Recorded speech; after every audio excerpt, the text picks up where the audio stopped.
जय श्री राम दोस्तों, स्वागत है आपका अपने चैनल स्टूडेंट पॉइंट वीडी में। तो आई होप आप सभी लोग अच्छे होंगे।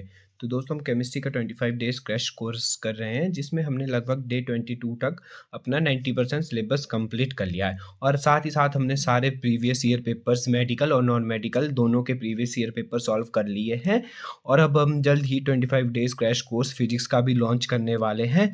तो अभी हम सॉल्व करने वाले हैं जो हमारा पार्ट 2 रह गया था 2023 का नॉन मेडिकल का पेपर, उसको अभी हम सॉल्व करेंगे। तो जल्दी से दोस्तों इस वीडियो को शेयर और लाइक ज़रूर करें। तो हमारा फर्स्ट क्वेश्चन है, which gas is produce in soda acid fire extinguisher. Soda fire extinguisher gas के लिए सोडा फायर एक्सटिंग्विशर होता है, उसमें कौन सी गैस हमारे पास रिलीज होती है दोस्तों? तो वो होती है हमारे पास CO2 गैस। क्योंकि दोस्तों उसमें soda fire acid fire extinguisher किससे बना होता है? हमारे पास बेकिंग सोडा से बनाता है। किससे बनाता है? बेकिंग सोडा से बनाता है। बेकिंग सोडा जब भी ऑक्सीजन के साथ रिएक्ट करवाता है तो क्या निकलती है दोस्तों? उससे कार्बन डाइऑक्साइड गैस निकलती है। तो ऑप्शन नंबर ए इसका राइट आंसर होना था। बढ़ते हम नेक्स्ट क्वेश्चन की तरफ।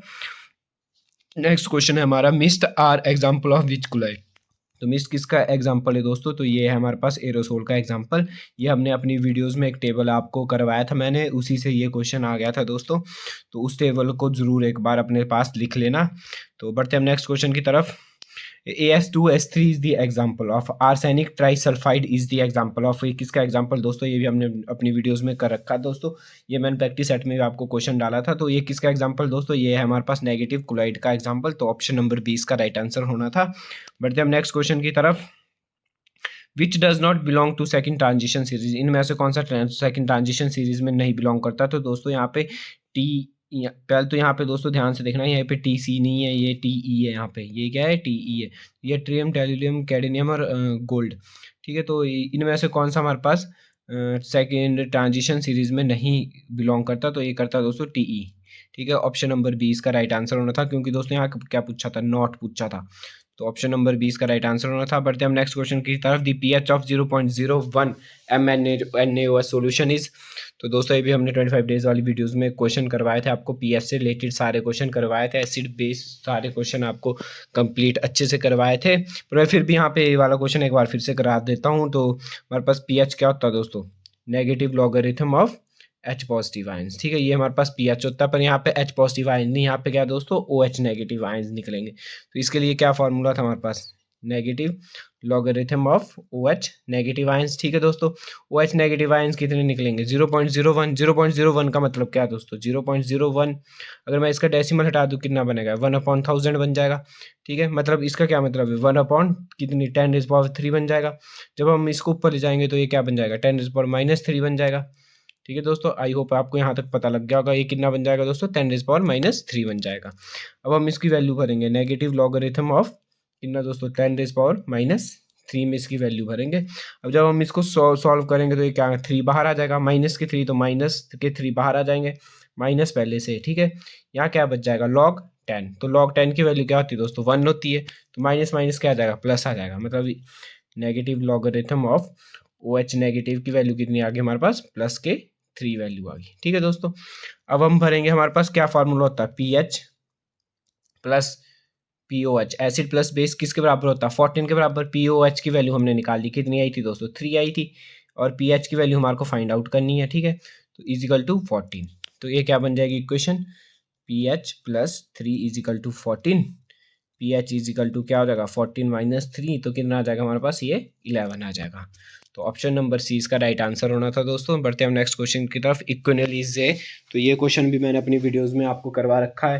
ठीक है, जब हमने केमिस्ट्री इन एवरीडे लाइफ पढ़ा था उसमें मैंने सारे आपको एग्जाम्पल पढ़वाए थे, और आपको बार बार वहाँ पे भी बोला था कि एग्जाम्पल लर्न करना दोस्तों, एग्जाम्पल से ही क्वेश्चन आता है। तो इक्विनोल किसका एग्जाम्पल है दोस्तों? ये है हमारे पास किसका? ट्रांसड्यूसर का। ठीक है, ऑप्शन नंबर सी इसका राइट आंसर होना था।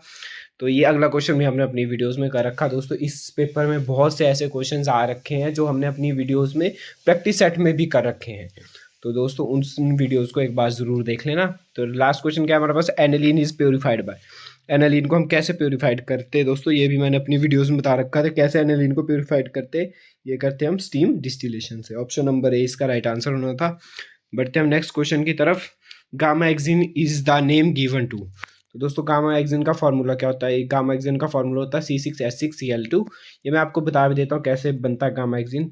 तो यहाँ पे बेंजीन होती है हमारे पास जब भी हम इसकी रिएक्शन कराते हैं 3Cl2 के साथ in the presence of sunlight या हीट। ठीक है दोस्तों, तो ये क्या बन जाता है हमारे पास, गामा हेक्सेन बन जाता है। गामा हेक्सेन होती है एक साइक्लोहेक्सेन होती है, उस पर Cl लगा होता है, यहाँ पे Cl लगा होता है, Cl लगा होता है, Cl लगा होता है, Cl लगा होता है, Cl लगा होता है। ठीक है दोस्तों, इसी को हम क्या बोलते हैं, गामा हेक्सेन बोलते हैं।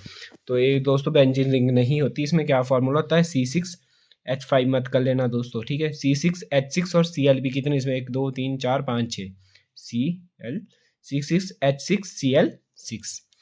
तो दोस्तों ये ध्यान से इसका टिक करना था, ऑप्शन नंबर सी इसका राइट आंसर होना था। नेक्स्ट क्वेश्चन हमारे पास कैलोमोल। कैलोमोल का फॉर्मूला क्या होता है दोस्तों, हमारे पास ये होता है हमारे पास मरकरी 2 क्लोराइड। ठीक है, तो इसका फॉर्मूला होता है HgCl2 नहीं होता दोस्तों, Hd2Cl2 होता है। थोड़ा सा कन्फ्यूजन था और ये शायद दोस्तों कमीशन में भी ये क्वेश्चन आया था। ठीक है, ये दोनों क्वेश्चन कमीशन में आए हुए हैं, प्रीवियस जो हमारे पास कमीशन हुए थे TGT के लिए, उसमें भी ये दोस्तों क्वेश्चन आए हुए थे।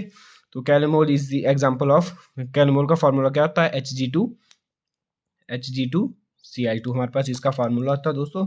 इसको नेक्स्ट क्वेश्चन की तरफ बढ़ते हैं हम। नेक्स्ट क्वेश्चन हमारे पास purple of Cassius is a colloidal solution of. तो एक इसका कोलाइडल सॉल्यूशन होता है हमारे पास दोस्तों, किसका होता है, ये होता है हमारे पास गोल्ड का कोलाइडल सॉल्यूशन, GOLD। तो ये हमारे पास इसका राइट आंसर होना था हमारे पास दोस्तों ऑप्शन नंबर सी। ठीक है, तो दोस्तों अगर आपको हमारी सीरीज़ केमिस्ट्री की अच्छी लगी हुई होगी तो आप हमें ज़रूर हमारे कमेंट बॉक्स में ज़रूर बताना कि आपको हमारी केमिस्ट्री की सीरीज़ कैसी लगी। हम जल्दी आपको फिजिक्स की सीरीज़ भी लेके आ रहे हैं, तो दोस्तों आप उस वीडियोस को भी उतना ही प्यार देना और हमारे चैनल को दोस्तों बहुत ज़्यादा सब्सक्राइब करना, क्योंकि हम इससे पहले दोस्तों ऑफलाइन पढ़ाते थे, तो वहाँ पे हमारे को डाउट का पता चल जाता था कि कैसे हम बच्चों को, क्या बच्चों का डाउट रहा है, तो उसमें हमारे को पता चल जाता रहा। ऑनलाइन तो अभी हमने शुरू किया है, तो दोस्तों अगर आपको कोई भी डाउट होता है तो हमें ज़रूर बताएं। ठीक है, तो बढ़ते हम नेक्स्ट क्वेश्चन की तरफ। नेक्स्ट क्वेश्चन हमारे पास nylon 6 is not a, nylon 6 क्या है हमारे पास, nylon 6 is not a, nylon 6 हमारे पास, नाइलॉन 6 दोस्तों सॉरी मेरे से गलत हो गया, यहाँ पे नाइलॉन 6 पूछा है। तो नाइलॉन 6 हमारे पास क्या है, कंडेंसेशन पॉलीमर है, पॉलीएमाइड्स है, कोपॉलीमर। ये दोस्तों मैंने आपको सारी डेफिनेशन करवा रखी है अपने वीडियोस में। ठीक है, तो nylon 6 is not a homopolymer, ये होमोपॉलीमर नहीं है। क्यों नहीं दोस्तों, ये भी आप मेरे को कमेंट बॉक्स में बताएंगे क्यों नहीं है होमोपॉलीमर। ठीक है, क्यों ये होमोपॉलीमर क्यों नहीं है, और इसके क्या क्या हमारे पास मोनोमर यूनिट होती है। नाइलॉन 66 की क्या मोनोमर यूनिट है हमारे पास, 2 इसकी मोनोमर यूनिट होती है, वो दोनों आप कमेंट बॉक्स में मुझे बताएंगे। ठीक है, बढ़ते हम नेक्स्ट क्वेश्चन की तरफ। The rate of chemical reaction becomes double for every 10 degree rise in temperature. If the temperature is raised by 50 degree Celsius, the rate of reaction increased by about। तो दोस्तों ये सिंपल सा question था, अगर आप mathematically solve करते तब भी इसका आंसर आ जाना था। क्या होना था दोस्तों, 50/10। ठीक है, ये टेम्परेचर दे रखा तो कितना आ जाना, 5। ठीक है, अगर आप इसको सॉल्व करते 2⁵ भी तो कितना आ जाना था, 2 1 2 3 4 5 2 2 2 जा 4 4 2 जा 8 8 2 जा 16 16 2 जा 32 टाइम्स। तो कितना राइज करना था, 32 टाइम्स राइज करना था। तो इसका ऑप्शन नंबर सी इसका राइट आंसर होना था दोस्तों। ठीक है, तो आप हमारे चैनल को लाइक और सब्सक्राइब जरूर करें। ठीक है, अपना ही चैनल समझ के सब्सक्राइब करना दोस्तों, क्योंकि अभी हमने ये चैनल शुरू किया था, क्योंकि हमारे को ऑनलाइन थोड़ी दिक्कत आ रही है, अभी हमारे को पता नहीं चल रहा कि आप लोगों को समझ आ रहा है या नहीं समझ आ रहा। तो आप हमें कमेंट बॉक्स में ज़रूर बताएं कि हमें समझ आ रहा है, तब भी यस लिखे, और अगर हम क्या क्या चेंज कर सकते हैं अपने पढ़ाने में वो भी आप हमें कमेंट बॉक्स में सजेस्ट कर सकते हैं। ठीक है दोस्तों, अपना ही चैनल समझना इसको। ठीक है, और लाइक और सब्सक्राइब ज़रूर करना। बढ़ते हम नेक्स्ट क्वेश्चन की तरफ। Which is the anhydride of nitrous acid.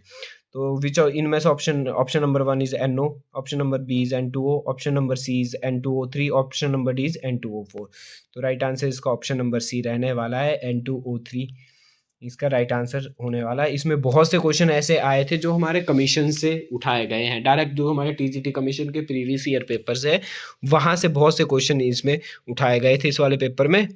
तो नेक्स्ट क्वेश्चन की तरफ बढ़ते हैं हम। How many crystal systems are known as. तो ये भी हमने अपने सॉलिड स्टेट वाली वीडियोस में कर रखा था। आपको 7 क्रिस्टल मैंने आपको बताए भी थे कौन से 7 हमारे पास क्रिस्टल सिस्टम होते थे। ठीक है, तो ऑप्शन नंबर A इसका राइट आंसर होना था। बढ़ते हम नेक्स्ट क्वेश्चन की तरफ। Decomposition of NH3 on the surface of platinum is a reaction of। तो ये किसका रिएक्शन दोस्तों, ज़ीरो ऑर्डर रिएक्शन का, ठीक है। इसकी रिएक्शन भी मैं आपको लिख के दे देता हूँ, NH3, बीच में इक्विलिब्रियम का साइन है दोस्तों, हाफ N2 प्लस 3/2 H2, ठीक है। आपको क्लियर नहीं दिखा दे रही होगी। NH3 जब इसकी डिकम्पोजिशन होती है तो ये टूटता है हमारे पास किस में, हाफ N2 प्लस 3/2 H2 में ये टूटता है। तो ये इसकी रिएक्शन है। तो ये कौन सी रिएक्शन मानी जाती है, ज़ीरो ऑर्डर रिएक्शन मानी जाती है। तो दोस्तों आज की वीडियो हमारी यहीं ख़त्म होती है। मैं आपसे एक ही सजेशन मांगूंगा कि आप हमें कमेंट बॉक्स में ज़रूर बताएं कि आप लोगों को समझ आ रहा है या नहीं समझ आ रहा, ठीक है। क्योंकि हमारे को ऑनलाइन पढ़ाने में अभी अभी हमने स्टार्ट किया है तो थोड़ी दिक्कत आ रही है। अपना ही चैनल समझना दोस्तों इसको, ठीक है। तो आप हमें ज़रूर बताना कमेंट बॉक्स में कि आप लोगों को समझ आ रहा है, और आप हमें कुछ भी सजेस्ट करना चाहते हो वो भी आप हमें कमेंट बॉक्स में ज़रूर बताएं। तो आज की वीडियो यहीं ख़त्म होती है। Thanks for watching this video.